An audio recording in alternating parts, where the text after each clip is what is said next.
Hello there. A couple of days ago I was having a conversation with a friend of mine, good friend of mine on Facebook, and he made the suggestion that I do a video to explain where the name Cedars comes from, because probably some of you will have noticed that just recently I've basically outed my real name, which is Lloyd Evans, and it's been quite strange because obviously everyone knows me now as John Cedars because of obviously this YouTube channel and JW survey.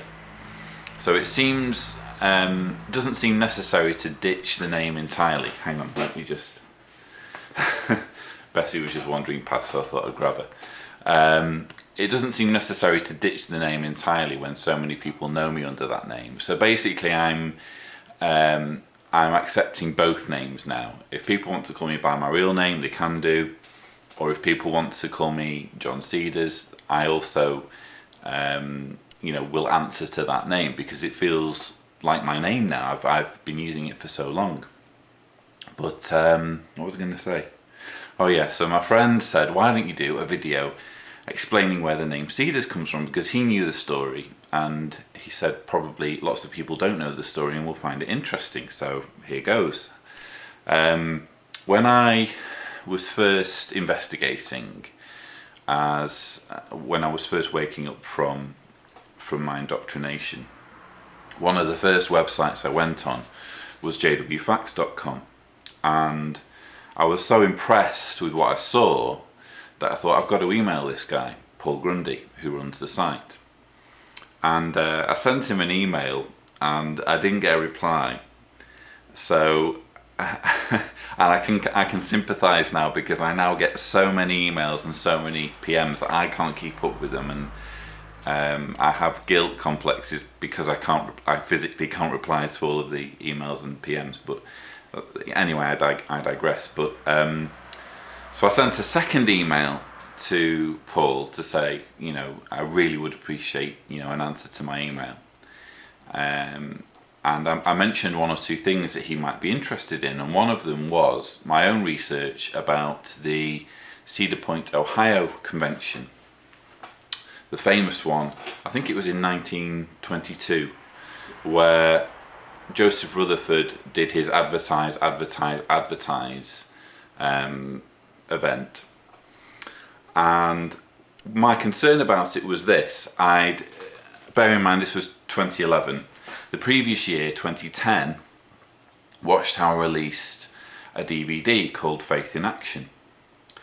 And on that DVD there was a reenactment of the Cedar Point, Ohio convention. And it was immediately obvious to me that they'd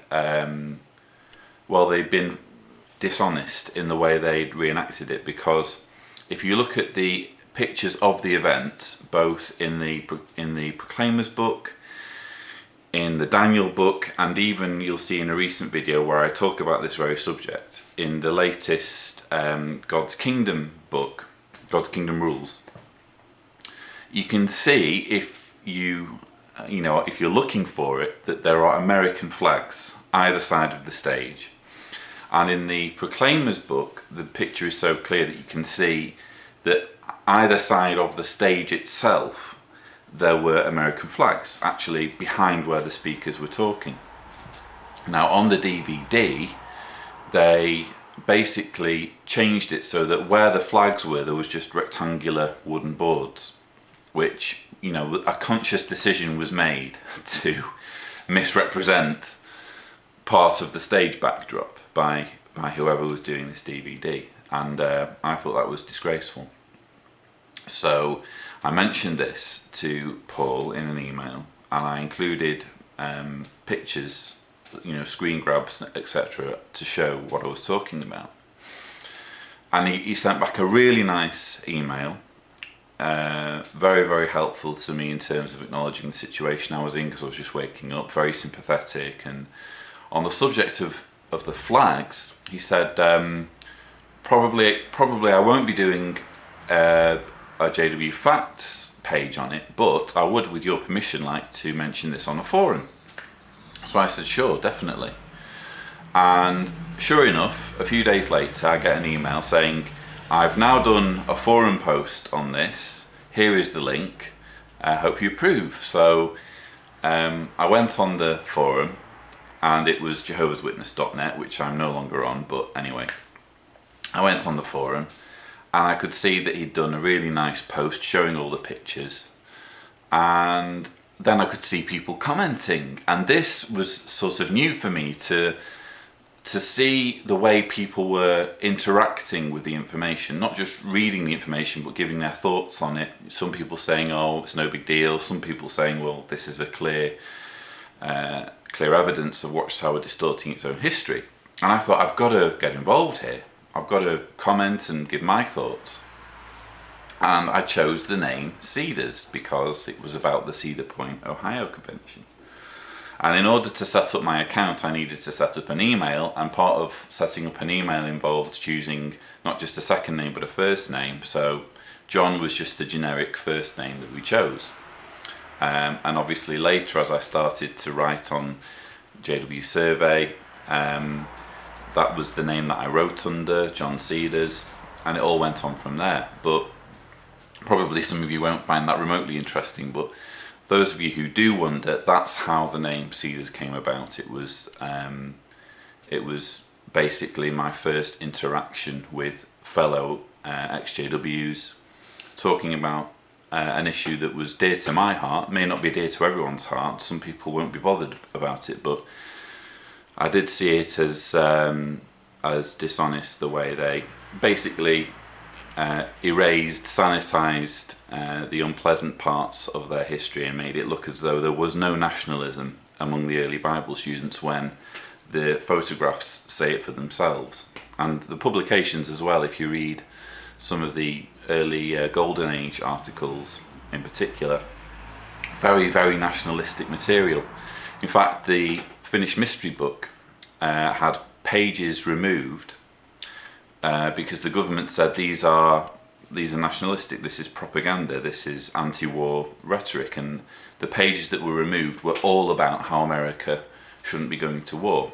And today you would be amazed to see, just imagine in the Watchtower article or an Awake article, reading an article about how America shouldn't be involved in Iraq or in the Middle East.